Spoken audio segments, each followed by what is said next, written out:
Right, guys, we're back for another episode of عنجليزي Sport. Yeah. Me and Hassan here, we're going to combine forces again once more to talk about football. Yeah. Last week we talked about Real Madrid. This week, it's the La Liga counterparts, Yeah. Barcelona, and some big topics ahead.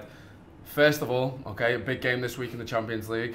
What did you make of the pragmatic approach that Ernesto Valverde went for in that 0-0 draw?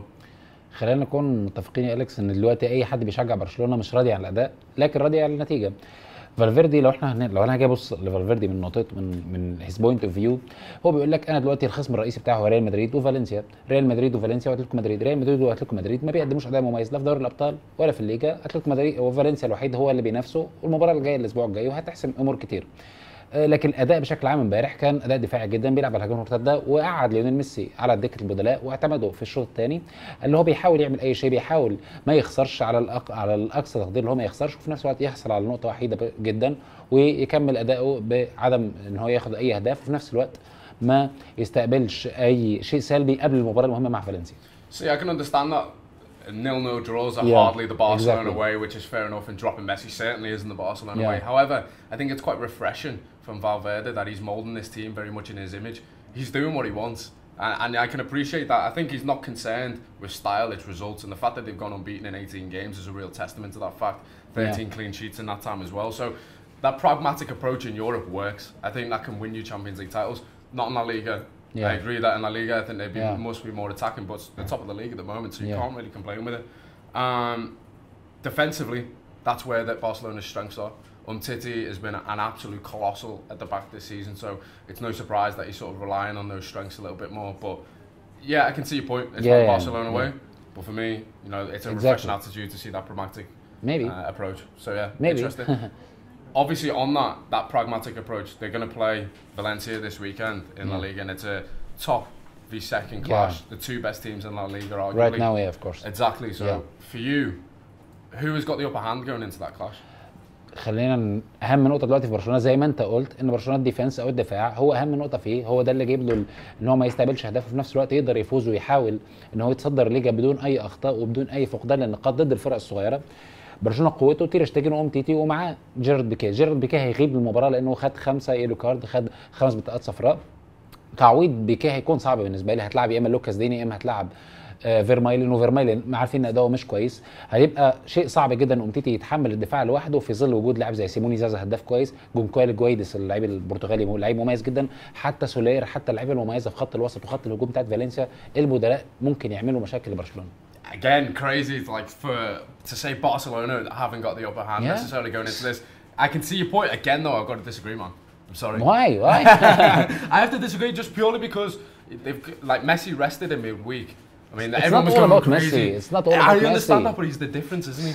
He's got 12 goals. He's the top goal scorer in La Liga this season. Yeah. He literally can make the difference. And I take your point. Missing PK. Yeah. And defensively, they're going to be a little bit, you know, a little bit short. Yeah, That's exactly. fair enough. Against Valencia attack. But it's Messi. Like, you know what I mean? Like, every time that you've got Messi in your team, that makes a huge difference. And I know Valencia, I think they've gone, what, 3 games? Yeah, they've gone 3 games without conceding. Yeah. Man, Messi rested purposely for this game. I think that makes a huge difference. And I think he's going to be the man that will really make the impact, as he has done all season for Barcelona, and will do so again. Let's see. Let's see. What's your score? What are you going for score? 2-1 for Valencia. Oh, my. That's massive. Yeah, 2-1 for Valencia. No, fair play. I'm going to go for 2-0 Barcelona. Big. But they're going to make a real title statement this weekend. Let's see what will happen. Yeah. One man who definitely needs to make a statement, though, Luis Suarez. Yeah. Been really out of form recently. A lot of focus of vitriol from Barcelona fans at the moment. Why do you think he's really struggling at the moment?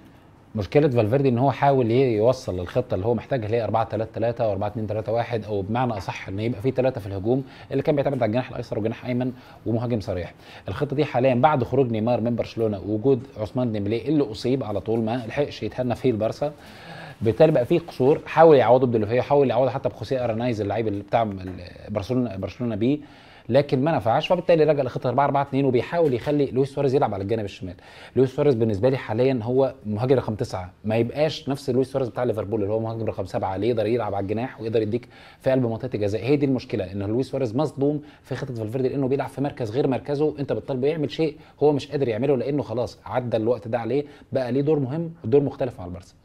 marooning him out on that left-hand side Yeah, is certainly exactly. not a position that he's used to. I mean, he's been a centre-forward almost exclusively his entire time at Barcelona, and that's where, obviously, he's goal-scoring. Like, that's what you want him there for. But I think the idea is that you have to accommodate Messi. Messi's obviously been floating in that sort of hybrid number 10 role where he's been basically been able to do what he wants, and it's obviously affected Suarez. But I think the biggest issue for him has been the injury, that Super Cup injury. I think that's been it's really blighted him, and I think he's just really struggled to get momentum together on the back of that, and that's one of the biggest reasons for his loss of form. You'd hope the brace against Lugano was going to really set the ball rolling, but against Juventus, I mean, him and Higuain, terrible, the pair of them. They look like they were running in mud. So slow. It's so slow. They can't do any pace, any agility, nothing. Horrendous. Like the pair of them, like everyone is ripping Higuain. No shots on target. Horrendous. And I think 32 touches for Higuain, 34 for Suarez. Yeah. That's dreadful from your two central. It's like considering how much they cost, and they're your focal point in the team. That's terrible. Yeah. So it's really, you know, it's a worrying trend for. In my opinion, it's not all about the injury. Like I said, it's all about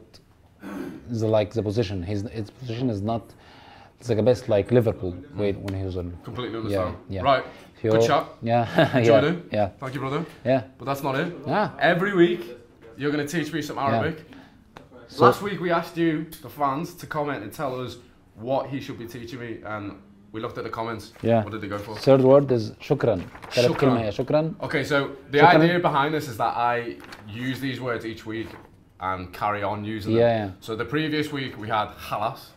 Then we had masalama. Now Third we one. got shukran. Yeah. So hopefully I can close this out by saying halas, shukran, masalama. Yeah. It's done? yeah.